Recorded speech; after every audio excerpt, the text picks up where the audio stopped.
Hey guys, in this video I will show you how I process the audio of my videos, which is basically pretty new or new process for me, but I will show you some tips I gathered and how I applied them. So it starts off with the dry signal, and let's just see or hear how this sounds. It's the latest video about the Restream plugin asked in the latest Club Cubase live stream.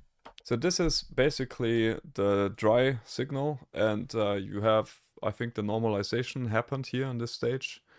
But then what did I slap onto here? So I just used a gentle denoise from RX. That's, in my opinion, only necessary if your audio setup has some noise, like some noises from outside or so, but it's early in the morning, so it's and it's Sunday, so it's quiet here, so it's not really that needed, and the difference is it's not that much. So then I just used the limiter to up a little bit of the gain here, because yeah, so basically the sound levels were not that much.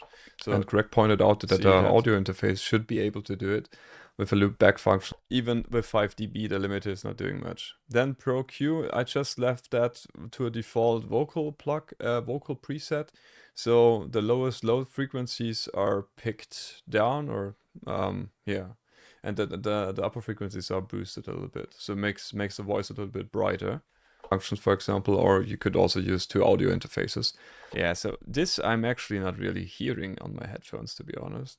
But yeah, those solutions were not working for me. Not sure why, but I find another way, and I'm showing to you. Yeah, it's good to have that removed, just to be clear and tidy about your sound space. Then multiband compressor. Here, what I did, I found a tip on the internet. I will link the channel where I got that from. And this is about the S, harsh S and sh sounds. So basically it's about those two bands, and to take care of the S sounds, you would have just the higher frequencies. It's the default values I used here, so I did not fumble around with the attack or release times.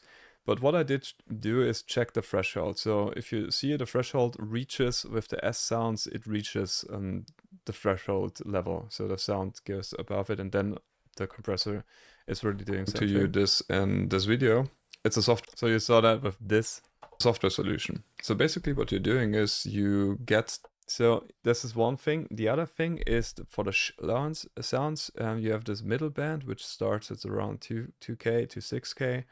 And this will be sidechained by the higher frequency. So that means that whenever the higher band is reaching a certain limit, it will then, well, act as a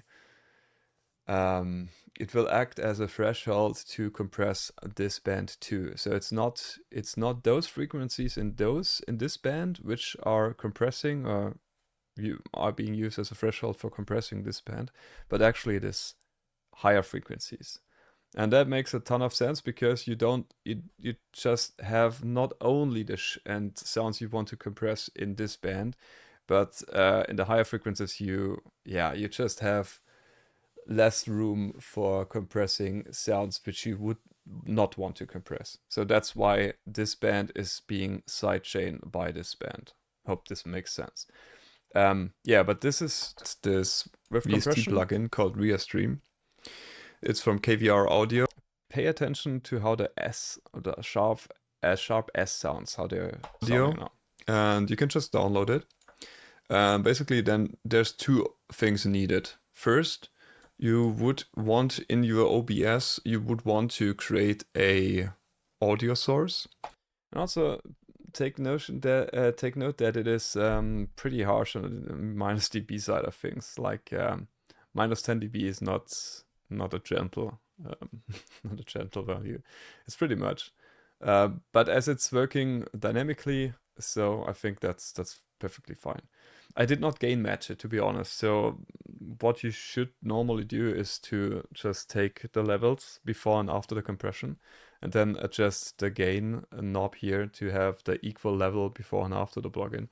But in a prior video to this, I found out that it was not really that much of a good thing here to boost the output. Yeah, so I just left it here, and the levels are fine in my opinion. And on this audio source, you can So you see, apply a virtual source here, a virtual got a device. So it's mixer. nothing real on my system. It's just a virtual, non-used mic in this case. And in this audio source, then you apply a filter. Yeah, so minus 4.8. So I think that's perfectly fine. So now, and then what I did also do is slapped some reverb onto it because it makes it makes the sound much more brighter and brighter, no, more the German influencing here. It makes it more wide. In German, it's called breiter. So yeah, but just bear in mind that this adds a ton of character, and you have to be really careful. So in my opinion, to not make it sound like you're in a church or so. So I went very gently on the mix percent and also the decay time.